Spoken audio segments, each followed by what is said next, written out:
नमस्कार. The core अकॅडमीच्या YouTube channel सर्वांचं स्वागत. द इन्फिडी अकॅडमीच्या यूट्यूब चॅनल सर्वांचं स्वागत. राज्यसेवा परीक्षांमधनं म्हणजे गॅझेटेड ग्रुप आहे, त्याचा सिलेबस मुख्य परीक्षेचा आहे आणि कमी केलेला आहे. आपल्या दृष्टीने चांगली गोष्ट आहे. आपल्या दृष्टीने एकच खराब गोष्ट झाली आहे की ती परीक्षा ऑफलाईन आयोग म्हणताय, आपला ऑनलाईन म्हणताय, आपला आग्रह आहे ऑफलाईन पाहिजे. आणि काय केलंय, सिलेबस मध्ये बदल करताना जो आमचा ऑप्शनलचा पेपर होता तो आयोगाने काय केलाय, एलिमिनेट केलाय. त्यांनी काही संदर्भ दिले या राज्यांमध्ये नसतात, फक्त जीएस असतात, म्हणजे इक्वल ग्राउंड होतं. ऑप्शनलमध्ये डिस्क्रिमिनेशन होऊ शकतं मार्कांना वगैरे, व्हॉट एव्हर. चांगली गोष्ट आहे का विद्यार्थ्यांना साठी, ते चांगलं आहे. विद्यार्थी आनंदात आहे की 1750चा सिलेबस आता किती झाला आहे, 1250चा झालेला आहे.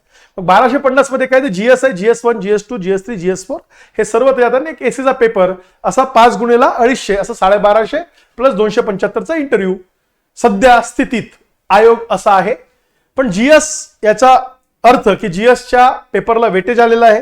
त्यातील एथिक्स आणि एसच्या पेपरला काय असणार आहे, वेटेज म्हणजे वेटेज 250 आहे, पण स्कोरिंग असेल तिथं स्कोर करावा लागेल, जिथं फोकस करावा लागेल. कारण जीएस मध्ये सर्वजण कमी जास्त एका लेवलवर येतात, हे लक्षात घ्यायचं आहे. जीएस मध्ये बऱ्याच वेगवेगळ्या अँगल्सनी प्रश्न विचारण्याचा चान्स आहे, पण एथिक्स आणि एस मध्ये जर आपण चांगलं काम केलं तर तिथे आपल्याला मार्क पडू शकतात आणि ते विषय आपल्याला जे काही ज्याला म्हणतो आपण पोस्ट सिक्युअर करण्याचा स्कोर करून देऊ शकतात. या दृष्टीने बरेच दिवस झाले आपल्या कोरच्या चॅनलवर आपण लेक्चरने, व्हिडिओने, बऱ्याच मुलांचे मेसेज होते, व्हिडिओ घ्या, लेक्चर घ्या, किंवा आता 2027चा राज्यसेवेचा प्लॅन कसा केला पाहिजे.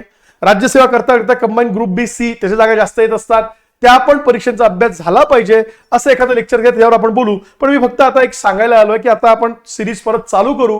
परत आपला कंटेंट असेल, आपले लेक्चर्स असेल, लाईव्ह असेल, व्हिडिओ असेल, हे आपल्या या द कोर अकॅडमीच्या प्लॅटफॉर्मवर येत आहे. त्यामुळे तुम्ही लाईक शेअर सबस्क्राईब करा, नोटिफिकेशन ऑन करून ठेवा. त्यातलं आता सर्वात महत्त्वाचं पहिले आपण फाउंडेशन बॅच परत स्टार्ट करूया.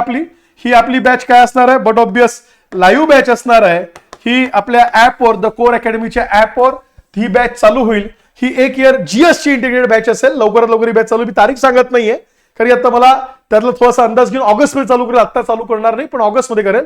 प्री प्लस मेन्स असेल. पहिले शिकवताना प्रीचा जीएस आपण कव्हर करूया आणि मग मेन्सचा करूया, किंवा मेन्सचे जे सायमल्टेनियसली विषय असतील, एथिक्स आणि एसए किंवा IR किंवा सोशल जस्टिस असे विषय त्यात पण स्टार्ट होईल. सायन्स टेक असेल. पण ही बॅच चालू होणार आहे का, तर चालू होणार आहे, हे लक्षात घ्यायचंय. आपण समजून घेऊया की आयोगाने आता काय केलं. तर आयोगाने आता आम्हाला सांगितलं की हे तुमचे जे काही वैकल्पिक विषय आहे हे आम्ही काय करतो, कट करतो आणि हे वगळून तुमची 1250 GS 1, 2, 3, 4 आणि असणारा निबंध आणि वरचं काय क्वालिफाईंग लँग्वेजेस 300 पैकी 75 मार्काच्यात पळावं लागते, 25% क्वालिफाईंग मराठी आणि इंग्लिश हे पेपर असणार आहे. पण GS 1, 2, 3, 4 हे पेपर घेऊन आयोग जीएस ला फोकस करून प्लस एस 1250 ची मुख्य परीक्षा. मग जीएस हे फार महत्वाचं आहे आणि तो जीएस कंपोनंट जो आहे, ज्यासाठी तुम्ही किती म्हणा पण बेस हाच आहे त्याचा. तो बेस म्हणजे काय लक्षात घ्यायचं आहे, अवर एनसीईआरटी, स्टेट बोर्ड आणि जीएस सिलेबस, एनसीईआरटी आणि स्टेट बोर्डचं कॉम्बिनेशन करून हा जो तुमचा चांगला जीएस होणार आहे. आणि मग याला चालू घडामोडीच्या दृष्टीने तुम्हाला काय करायचंय, अभ्यासायचंय, हे लक्षात घ्यायचंय. मग एनसीईआरटी पण basic NCERT, state board, advance NCERT. तुम्ही जर एनसीईआरटीचा अभ्यास केला तर 10वी पर्यंत जे एनसीईआरटी आहे त्यातल्या त्यात मी 10वी म्हणजे 8वी पर्यंत, that is the basic NCERT. 8वी पर्यंत बेसिक स्टेट बोर्ड, पण 9वी, 10वी, 11वी, 12वी हे 4 वर्षांचे स्टेट बोर्ड किंवा एनसीईआरटी आहे.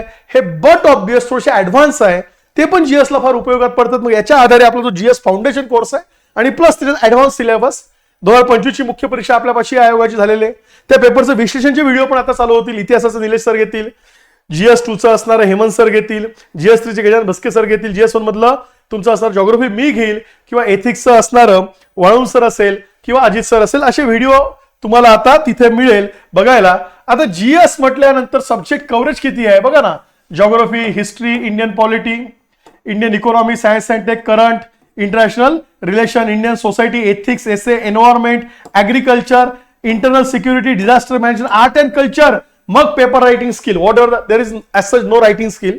माझं काय म्हणणं असतं, there is a only skill, content is a skill. Content असला की लिहिता येतं का, लिहिता येतं.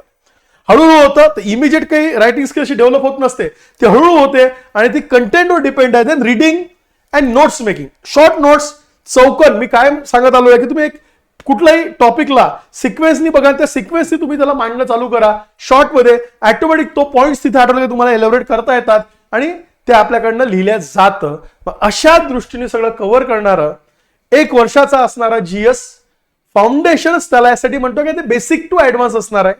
लक्षात घ्या, असा असणारा कोर्स आपण आपल्या या युट्यूब चॅनलच्या माध्यमातून, आपण आपल्या द कोर अकॅडमीच्या ऍपच्या माध्यमातून सुरू करूया. आणि या संदर्भातलं सगळं स्टडी मटेरियल तुम्हाला अवेलेबल असेल. तर हे जस्ट मी आज अनाऊन्स करतो परत एकदा की GS 1 year integrated GS foundation असेल. आता जे मुलं मेन्स देत आहेत त्यांच्यासाठीचं काही मेन्सचं एसे असेल, त्याच्यासाठीचे असणारं शॉर्ट रायटिंगच्या बॅचेस किंवा मेन्सची बॅच असेल, काही ओरिएंटेशनचे सेशन्स असतील, असे सेशन आता आपण आपल्या या जो आपण मेनली डिस्क्रिप्टिव्ह किंवा राज्यसेवेच्या दृष्टीने हा आपला प्लॅटफॉर्म बनवलेला आहे. The core academy. इन्फिनिटी आणि कोर एकच आहे, फक्त इन्फिनिटी म्हटल्यानंतर कंबाईन ग्रुप बी ग्रुप सी आपण जास्त फोकस करतो किंवा तेच जास्त विद्यार्थी आपल्यापाशी त्याच्यात आधीपासून त्या प्लॅटफॉर्मवर जुळलेले आहे. या प्लॅटफॉर्मवर जे काही मागच्या बॅचेस तयार झाल्या, आपल्या एनसीईआरटी बॅच असेल, फाउंडेशन बॅच असेल, राज्यसेवा इंटिग्रेटेड बॅच असेल, याच्यावरून आपल्यासाठी आपली विद्यार्थी जी राज्यसेवा डिस्क्रिप्टिव्ह करते ते राज्यसेवा झाली की कंबाईन ऑटोमॅटिक होत असतं. मग मी प्रणय वगैरे असे उदाहरणं आपल्या शब्द आहे, हे विद्यार्थी आपले ऑप्शनच्या बॅचचे जे सिलेक्ट झालेले आहे आणि मेन्स पण देऊन आलेले आहे. तर अशा दृष्टीने आपण या प्लॅटफॉर्मवर परत भेटूया. तुमचा video content, lecture content wise video, content wise YouTube live हे आपण सुरू करूया.